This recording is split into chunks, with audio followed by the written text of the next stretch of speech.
We've got our team here, we've got our team online. We're being recorded. Audrey's right there in the picture. Say hi, Audrey. So we've got people online who seem to be having car trouble. So we've got a contingent of car issues, which is, we don't like to hear. But the good thing is they're in one place. Don't be getting in the cars if you're having trouble with your cars. So, happy September. Somebody said that to me this morning. I was like, ooh, it's September. We're heading towards fourth quarter. All right, so everybody's good? Yeah. Okay, and energy is low. All right, there we go. All right. All righty then. Just kind of seeing where we're going. All right, so welcome everybody. Happy to September. Happy to the business meeting for September. Happy to be here. Happy to have you here. All right, we get the point. You get the point. Bring it down again. You're not, Andres, you're not. It's not me taking the table. I have some smart ass competition today. Watch out. Watch out. Yeah, we're having, It's all we're Maria. having smart. Give me a warning so I don't choke. We're having smart ass competition here, so you guys chime in at any point. So far Kathy's winning, but I think Delilah's a quick second. There's still time. There's still time, right? Yes. All right. That was crazy. The major value in life is not what you get. The major value in life is what you become. So remember, we're talking about value this year. A lot of changes. You guys are already fantastic realtors, and what I'm finding is that these rules are setting you off track a little bit, not because of the rules, but because you're overthinking it. You're still the best at listing. You're still the best at working with buyers. I get that there's more paperwork. I get there's other things you have to do, but you're still the best at what you do. If you have a question about what you do, you have a resource to call to help you get through those phases. But focus on the buying and the selling. That's where you have your strengths. That's where you're good. Nothing has changed about that. It's just little hiccups along the way that we need to make sure we're covering off on. So you don't have to become great, you already are. So August successes, wanted to jump right into our August successes for listings. At the beaches, Missy Howell with one, congratulations. San Jose, Renee Hansen with one, congratulations. And for our team, the Healthy Home team with 3 listings, so congratulations. And our company tops is Missy Howell, so congratulations, Missy. Not only is she winning awards at the state level, she brings it right on down to the local and makes it all happen, right? Y'all want business travel a little bit. Not the truth. But not all of you at once, please. For sales, so for the beaches, we would like to congratulate Liz with 3 sales. Wow. San Jose office, Beverly Smith with 2. And the team, we've got Linda and Selby with 2, so congratulations. Top company sales is Liz, so that's great, congratulations. Lots of good stuff. For closed, top producers for closed, for the beaches, we have MJ Coppage, 1.8, 1.9. For San Jose, we've got Beverly Smith with 1.6. And team-wise, we have the Tony Gets You Home team at 650. So some nice closings. I think August was kind of a feel from where July was and people being gone, so still catching up a little bit, but we're seeing good things and projections for September and October too, so that's good with written business. So, and the top was MJ, so excuse me, company top producer was MJ. Our peak performers, in other words, writing over $1 million in August, we've got Beverly Smith with 1.6. We've got Kathy Gibbs. See what you get for being a smartass? and then we've got Linda and Selby with 4.1 and Tony Gets Your Home team with 1.1. So congratulations. Nice business. This is where things are coming down the road, right? When you're writing business. And again, I'll say congratulations. What I'm finding is if we look at industry averages, our team is way below on fall through. So if something falls through, it's not that it doesn't go back under contract for you if it's your listing or if it's your buyer. What we find is that our our fall through rate is much lower than what they say as an industry average. So we're in that 18 to 20, which is still very good because you're obviously churning the business, excuse me. 4, peak producers for closed volume. So we've got MJ and Beverly with 1.9 and 1.6. Congratulations. All right, top 10 through August 2024. We've got Maria sitting right up here in the front row, 7.8. Hazel's getting another listing, gosh, you know, at 6.8. Liz with 5.9. Brett with 3.9. Renee with 3.8. Amy with 3.5, Evelyn with 3.3, Holly with 3.2 over here. Woo, Holly. Yay, Holly. Lyle with 2.6 and Missy Sarah LaPro with 2.5. So still some good numbers through the first part of the year. So congratulations, everybody. Yes, I think it's a good idea. It's good. Woo! Alrighty. And then for our teams, we've got the collective at 8.7. We've got the Tony Gets You Home team at 5.4. Linda and Selby at 2.8, the Healthy Home Team at 1 million, and me and Mini-Me at 500. So still some good numbers, lots of opportunities still with the last quarter coming up. So some nice things happening. Take a look. We're gonna be getting into a little bit about, again, we're gonna be visiting the things now that we've had a month, the things. We'll be visiting the NAR settlement, the documents and that kind of thing, now that we've had a month to kind of see where you guys are at. But what we're seeing is that, you know, next month we'll be doing business planning. I mean, we'll be starting at the end of this month, September, and into October. So next month we'll be talking a lot about business planning, where you want to be. So how are we doing year to date?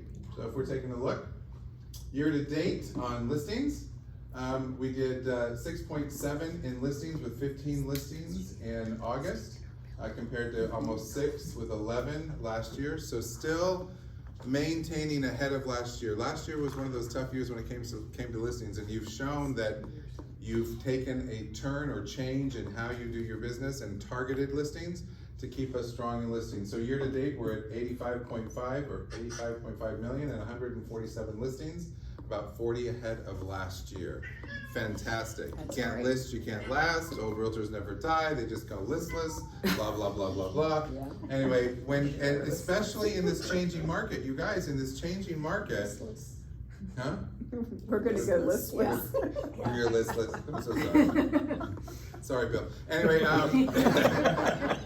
so in the changing market, it's going to become even more relevant to look at how you want your business to break out listings versus sales. Thank you, Dennis. I'm gonna do that.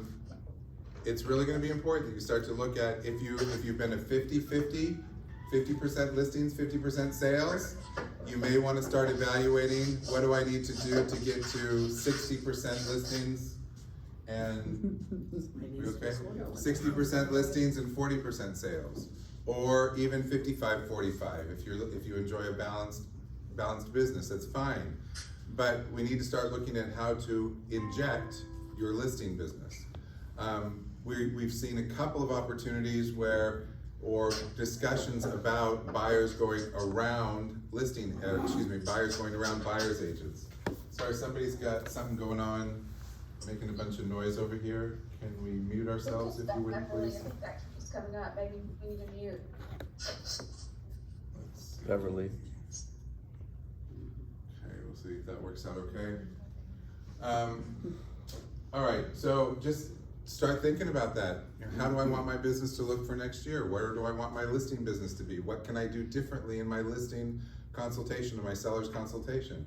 If anybody brought back the buyer consultation or the buyer book that they took last week to give me feedback so I can get that out, I'd appreciate that feedback back also.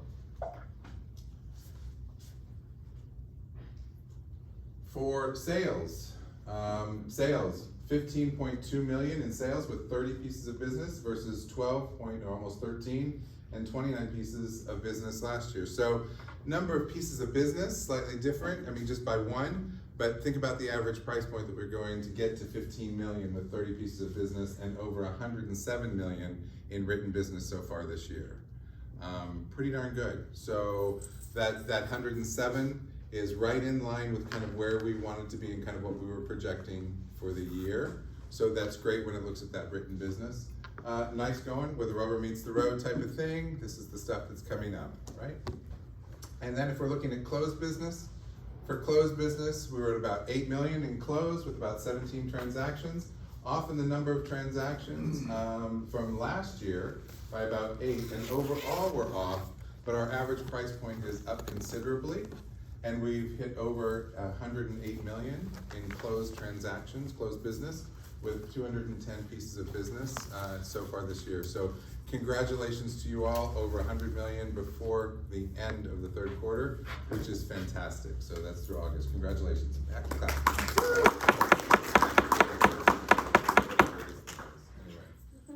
All right, so that gives you a little bit of an idea about where we're going, what we're doing, how we're looking, right? So, tell me, if we look at the NAR settlement forms and changes, how are you feeling? Okay. Okay, we got one okay, we got, what else? Bunch of blank faces. It's a process. It's a process, right? Right, it's a process. And it's different, it's a different process, and it may not match what we usually do in our process, so it can be a little confusing to us. But that's okay, that's all right. So we just want to kind of remind you of a few things that are out there and see if we can kind of play through a couple of opportunities. Just as a reminder, the key settlement features really, buyer-broker agreement is required. I am getting a lot of questions related to the buyer-broker agreement. First, let me just say, thank you for the questions. I would so much rather you ask the questions than try and do something, and then I get the whole, ask for forgiveness later thing, and in some cases that's really good, and in some cases that may not be so good. This is probably the case that it's not the best time to do that, ask for forgiveness later. This is probably the time that we need to be having open discussions, probably slow the roll. Your questions are the same as other people's questions. You're not alone. This is different. Yes, we get it. It's all good. But figuring out how to manage that becomes the challenge, and we understand that. So we want to try and help you through that. No compensation MLS. You probably noticed it, I hope. You may have noticed. What are you seeing as it relates to this out there? No compensation in MLS. Some agents are calling to ask and some aren't. Right? Why do you think some aren't? Because it doesn't really matter. They're gonna put it in the contract. Right. Because it's the negotiation between the buyer and the seller. There's really, if you have a buyer-broker agreement, there's really no reason to call. But can a buyer say to you, look, I would like to know before we go? Yeah. The buyer can say that, sure. But guess what? It should really be in writing as part of your buyer-broker agreement, right? Can a buyer say,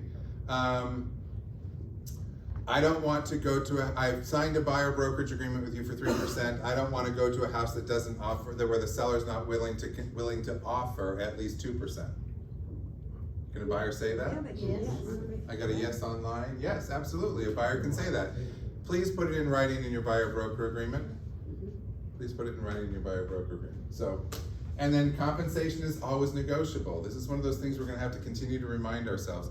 And that doesn't mean that everything is fluid. That means that you need to negotiate at certain times in your process that you may not be as familiar with or as accustomed to negotiating. When it's with the seller, we're negotiating at the onset, right? We used to negotiate, but we were negotiating for the whole pie versus a portion of the pie. So now we need to stand on our own 2 feet and make sure that we're negotiating for all the good things that we do and the way that you're going to manage that transaction. And then transparency. This is the one that I get back from a lot of you. This is nowhere near more transparent. I get that feeling. Remember, a lot of these guidelines were established by people who are not active in the industry. Could there have been things that were done to help us be more transparent? I think so. Can we take what's been given to us and potentially make it so that it abides by the idea of transparency? Absolutely. This is where you, in your personal business, as you develop your buyer consult and seller consult, can establish features and value that you bring by doing something that will help you to be a little more transparent with your customers. So that's great. So this is just a refresher about what it is. and how it came. So, the buyer-broker agreement. Just as a reminder, a couple reminders, there are 3 different buyer-broker agreements, right? This is causing a little bit of confusion. 3 different buyer-broker agreements. There is the first one, which is the property pre-touring agreement. So, yeah, boo, yay, you know, it's one or the other, I understand. This is really designed, and I've seen people use it for a longer period of time, I understand, but this is really designed to be for a shorter period of time. The thing about the property pre-touring agreement that it really helps us is if we have a listing and we get a call on our listing and we run out and we talk to the buyer before we show the property about, hey, you know, new rules or whatever. And I don't think we always need to be saying, oh, there's this new damn rule, blah, blah, blah. I think we want to talk about the value we bring by establishing that relationship or starting to. Remember, the buyer brokerage agreement says, the very first line, you do not owe us anything at this time. It also says that should we decide to work together, you may owe me something. Should we decide to work together. Guess who it places the definition of working on then? It places the definition of working with back to the buyer.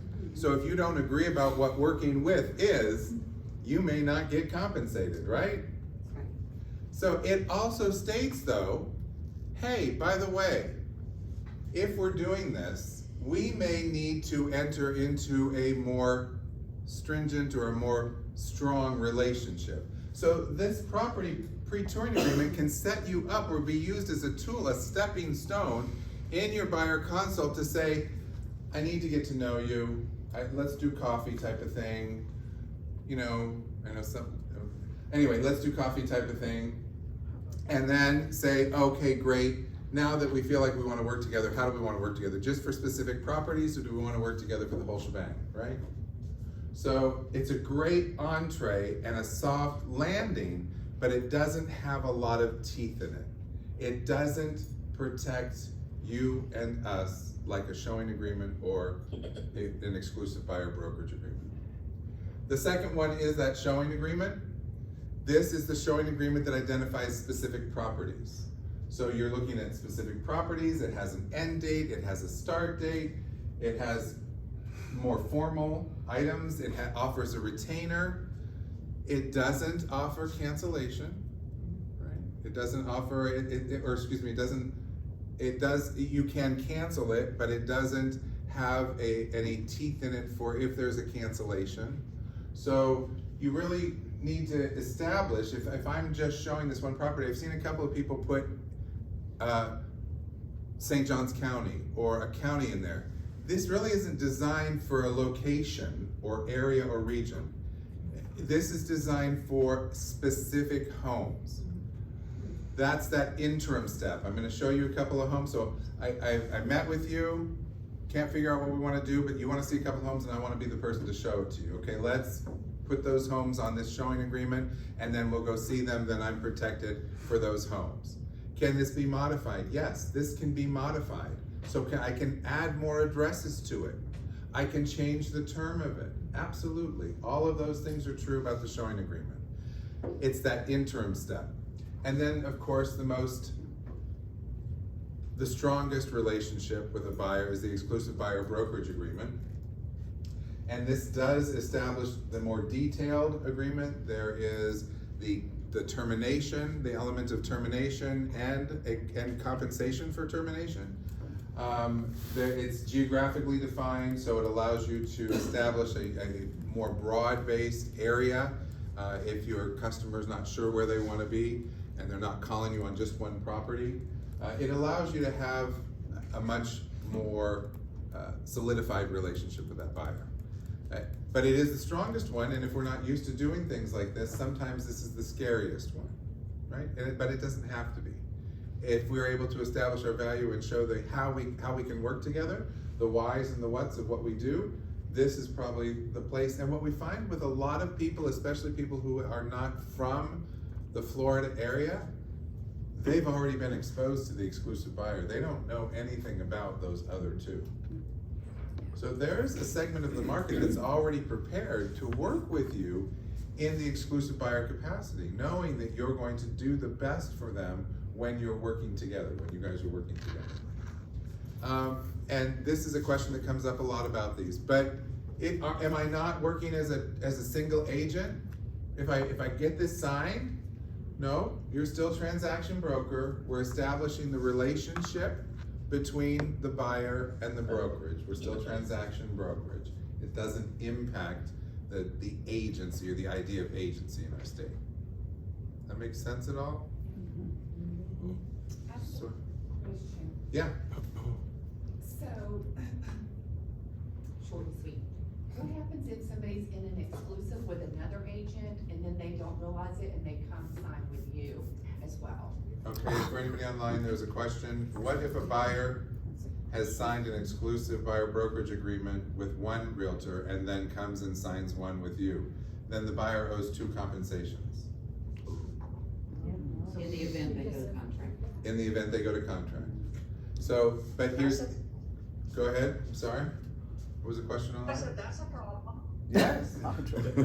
If we're not the same brokerage, absolutely. No, I'm just kidding. Not for us. So let's talk about this for a minute.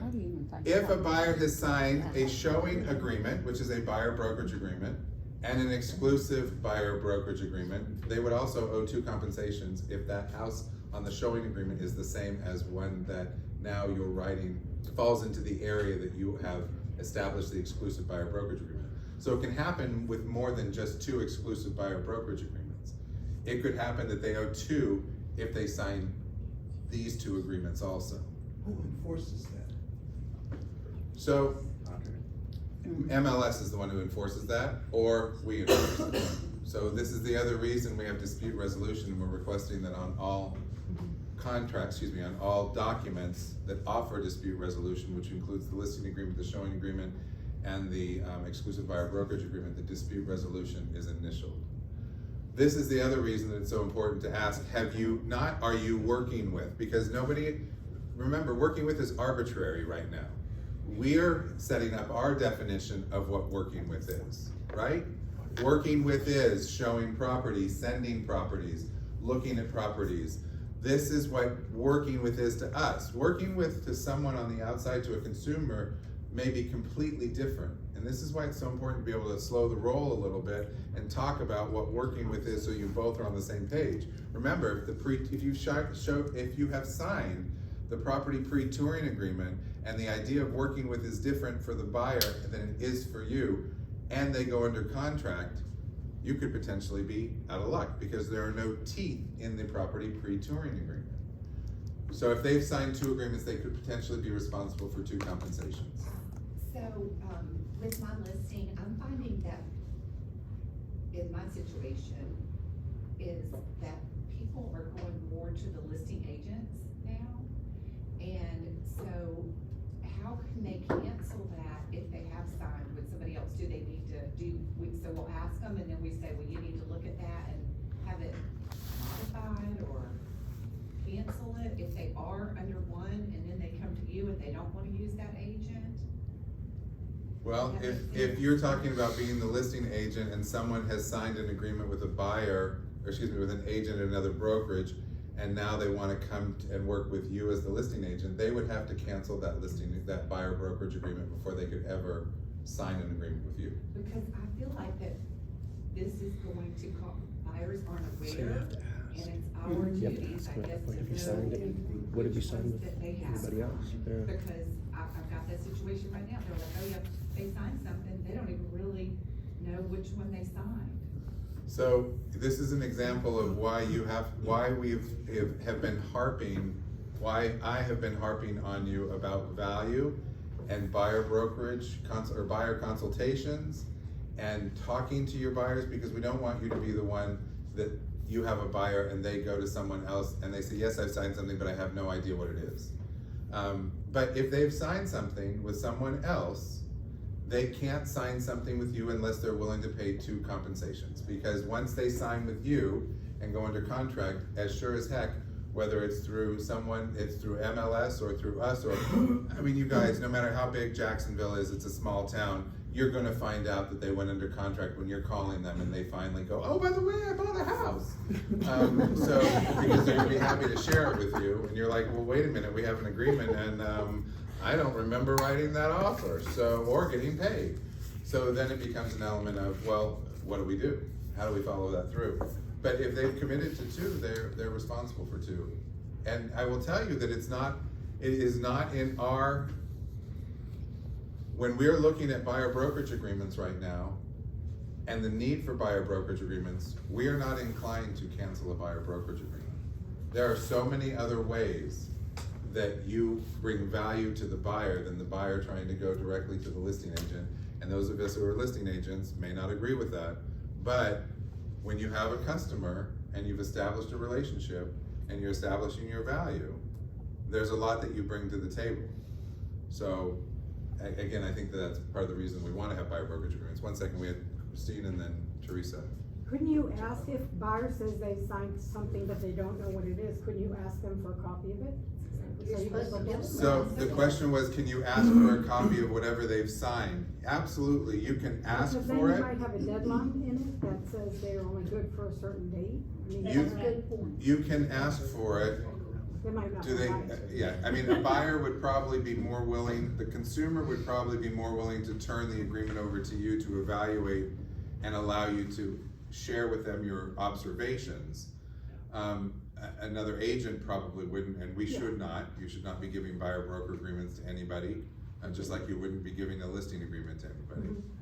But yeah, you can, if you're free to offer your services, remember, you guys, it's nothing different than a listing agreement. Excuse me, a listing agreement. If I have a listing agreement and I have a listing, the sign's in the yard, if I approach the property, then I'm going behind the sign. If the seller approaches me, then I'm fine. And the same thing with the buyer. If I talk to a buyer and they say, I've already signed an agreement, that's my cue to back off. But if they say, well, I'm not really happy with my realtor, I can always say, if you choose to interview realtors, I'm happy to be a part of that. And if they say, you know, I'm not even really sure what I signed, can you look at it? Or I'm not even really sure what I signed, can you say, I'm happy to take a look at it for you, but only as an observation, because you have to be careful that you're not inserting yourself into the relationship between the buyer and that realtor. Yeah, and then, Clark, I'd just like to just piggyback on that, is, to your point, if they say they signed something, you know, obviously, if they're willing to give it to you, you can look at it, give them what you're seeing on it, but don't take that extra step and say, well, if you wanna get out of it, you need to do, because then you're messing with their contractual relationship with that other agent. You guys don't want that to happen to you as either, and I don't want y'all in the middle of some sort of legal thing. I mean, you can tell them what it looks like, but don't take that extra step of this is how you get out of it or anything like that, please. I had Teresa, then I had someone online, then Larry. Teresa? Christine asked my question. Oh. Yes. Did someone online have a Great question I minds. missed? I just wanted to make a comment again about reiterating that, we are not inclined to cancel the agreement. So, I mean, to us, that agreement is just like the listing agreement. And it has to come through us, and we're not inclined. We've already been approached one time, and, you know, unless there's some major extenuating circumstance, we are not inclined to cancel the agreement so that they can go and do whatever they would like to do. So I want you to know that we're in 100% support behind you, because it is legal binding agreement and we treat it just like a listing agreement. Thank you, absolutely. Larry? If all of that happens. and Can you speak up, please? If the buyer is looking at two commissions on the contract. Right. Sorry, 1 second. Beverly, I think we need to, The other Beverly now. sorry. Sounded like she was in the bathroom. Go ahead, sorry. Would they get any monies that have been expended? Is that legal call to be able to back out of the contract? So Larry's asking a question, I'm not sure I understand. Is it legal to be able to back out of a contract? Yeah, if the buyer is now faced with two, paying both sides, both agents, can they legally say, I didn't sign up for that, I want out? They get their monies back. I'm gonna let the attorney handle it. Well, I mean, it's a contract, and so you would have to look at the gonna cost. terms of the buyer broker agreement that they signed or whatever it is. But it's pretty standard. Yeah, exactly, right, it's pretty standard. So it would take both parties to get out from underneath it, so probably it's gonna be tough. I mean, and like Audrey said, I mean, you guys aren't inclined to get out, you know, to let you guys out of, you and a buyer out of an agreement. Most other brokerages probably aren't either. So that's the danger of having a buyer come to you guys and sign a second buyer broker agreement. I mean, so like you were saying, I mean, I think it's great education to tell somebody if they were to come to you, say, and look, you know, if you've already signed something with somebody and you signed something with me, you're gonna pay twice on this. So you probably need to talk to your agent that you signed this with. And they think they're just doing it to preview one house. Yeah. That's But right. they're not That's right. educated enough That's to know right. that Yeah. they're maybe. And the agent they signed with isn't educated enough to educate them enough. There you go. To- That's exactly They right. don't have a Clark with lawn. Absolutely. But, I mean, I think that's where we have to, I think that's exactly why we have spent time trying to make sure that you are aware of what's here, what it means to you, what it means to your customer. Now we have to help you with the language, and this is what I'm hearing from a lot of you. Can you help me with the language? Can you help me with the language? And I can tell you what I would say, and then take it, I mean, that's part of what we've got exercise in here to talk about language, how we say what we say, but great questions on this. Which one is appropriate? And you need to be the one to dictate which agreement is appropriate by establishing what your guidelines are in your buyer consult. And even if your buyer consult has shrunk down to 5 minutes, at least if you've established that when I have a person in this situation, it's best for me to start with the pre-touring agreement because I am used to running out and showing a property, but I know I have to have something now. This will help me get over that hump and allow me to establish my value and determine which next agreement may be most appropriate for what relationship we're creating. So there's flexibility here. If you dictate, don't let the buyer dictate because they don't see it as much as you do. I'm not saying don't engage them with it, don't answer their questions, don't make sure that they understand what you guys are doing, but you need to run the show.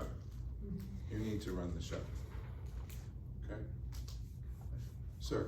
You have a question Oh. on online. Oh, online, thank you. Patrick? Yes, sir. So let's say we've checked every block, we've done it, picture perfect, everything was crystal clear, and we run into this situation and they say, I'm not paying you, man, and they ghost us. Then what recourse do we have? Well, hopefully we've signed the dispute resolution. If they've ghosted us, I mean, we can obviously sue them for the monies. It's a legally binding contract.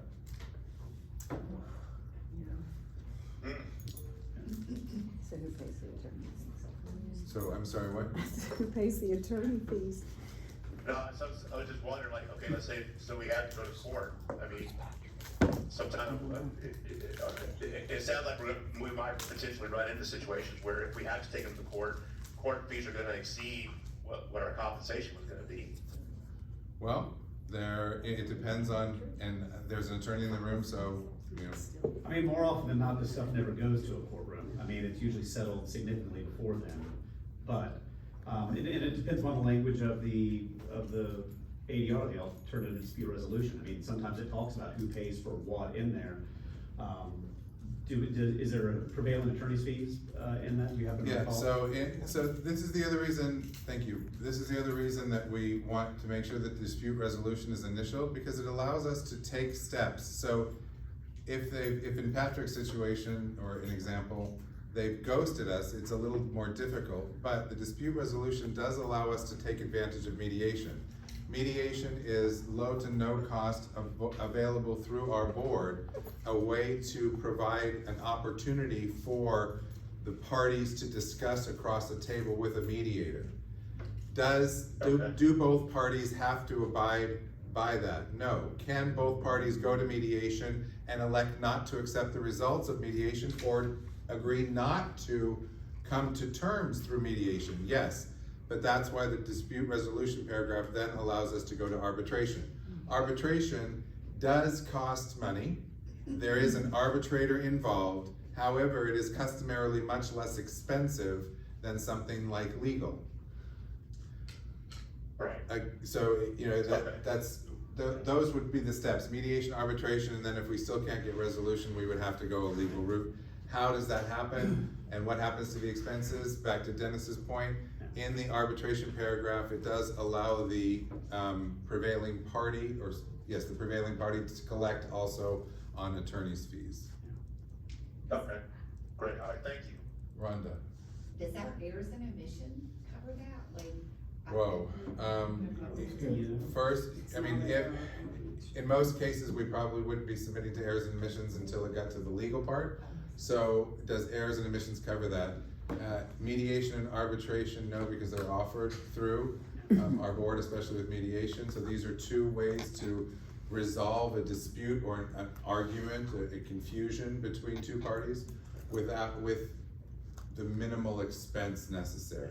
What line is that on that contract? I'm gonna make sure. Well, it's dispute resolution is in both it's in showing, it's in exclusive, and it's in the listing agreement. It's all different paragraphs. Okay.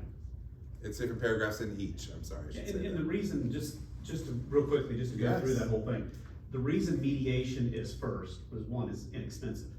But it's not binding to anybody. So both parties sit in front of a mediator, and mediator hears all facts as the thing, and then the mediator gives their opinion. And usually a mediator is a former judge in a lot of instances, or an attorney who's a mediator, licensed mediator. And they're basically telling the party, look, you keep going on this, you're gonna lose. I mean, and it's sort of a slap across the face, like, come on, man, let's just figure it out. If you still wanna go, guess what? The mediator's not told them, look, you're probably gonna lose in arbitration, but if you wanna go ahead. I mean, and then that's the way it's intended to do, is to. Judge, can this person legally take a stance, taking someone else's side, and say, you're going to lose? Well, a mediator will tell you, they'll say, look, in this scenario, it's probably more likely that, you may very well, not go, but in order to avoid costs, let's split it, 80-20, whatever the number may be. But then you go to the arbitrator, and I believe it's binding arbitration, is it not? It is. Yeah, so binding arbitration is just like going to court, except you don't have to go through all the rigmarole and all the processes and stuff like that. And that too is almost always like a former judge, and then whatever they decide is the gospel, and that's what it is. So mediation's is almost like a wake-up call to whoever the intransient party is, that says, look guys, you gotta, come on, figure it out. You're gonna lose likely. But again, that's sort of the tiers of why it's set up that way. No, and Jill, 1 second, please. In Patrick's example, if the individual is ghosting us or whatever, it may not be as relevant, but something that you should also be aware of that is offered by our board if you were to get into a situation, or if you had a customer that was in a situation that they needed some more clarification. We do have what's called an ombudsman, and I believe that we have 9 or 11 in our board, and we're fortunate to have at least one in our company. Not saying that you should attach yourself to that person, but you can call the board, and the board will, give you options if you're in a sticky situation. If we've talked about it and we want to go to an ombudsman, we have the right to do that. There is no cost to that.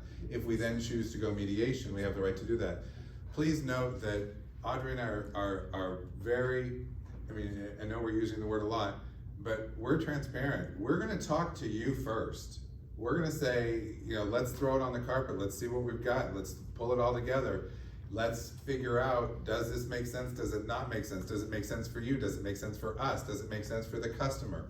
Who does it make sense for? What is our ultimate goal here? What are we trying to do? What are our options? What are our alternatives? And then we'll, as a team, figure out, here's where we may wanna go, or here's what makes the most sense.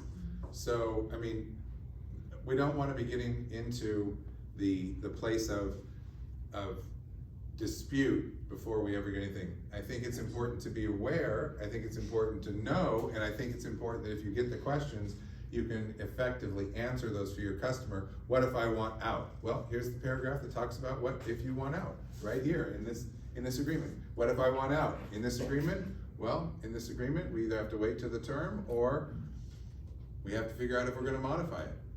In this agreement, look, it was for a short period of time anyway, I don't like you anyway, so. It's all fair, I'm kidding. Jill had her hand up, Jill, go ahead. Well, I just wanted to point out that in paragraph 9 of the exclusive buyer broker agreement, there is a place for you to put in a cancellation fee. So that's a place where you can say, if you cancel, you're gonna pay me X number of dollars, regardless of whether we find you a home or not. Right. So, it's another way to keep your buyer loyal to you and not ghost you. If they know that, hey, we're on the hook and this is a legal document and I've already agreed to pay, $2,500, $3,000 in a cancellation fee if I cancel with you. So there are some options available through the brokerage agreement, just like there are through the listing agreement. Thank you for bringing that up. That option is only available in the exclusive buyer brokerage agreement. Right. The cancellation fee is not available in showing agreement or in the property pre-touring. So this is another reason why when you start with your customer, if you're starting here, we had a graph last month that showed if you start here, where do you put your buyer consult? If you start here, how many steps do I have to get here?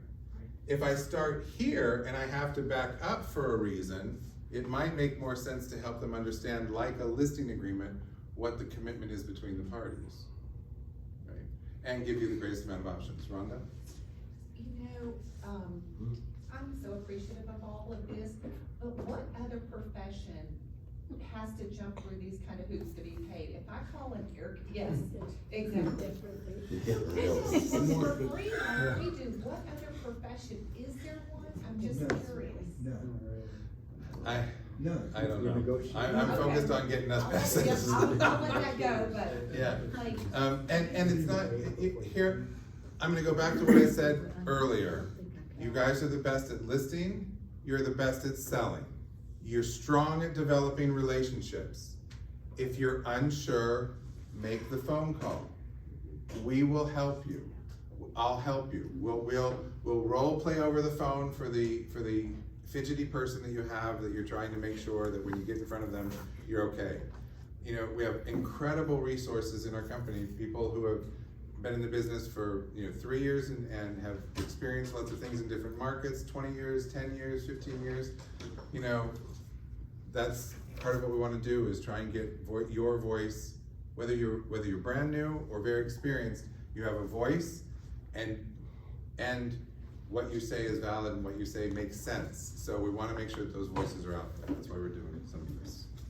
Okay? That's why we have the agent forums on Mondays and Fridays. They're open forums for you to talk about what you're experiencing and get ideas from other agents, right? So anyway, we okay? Anybody online? Oh, I have another question online. Audrey.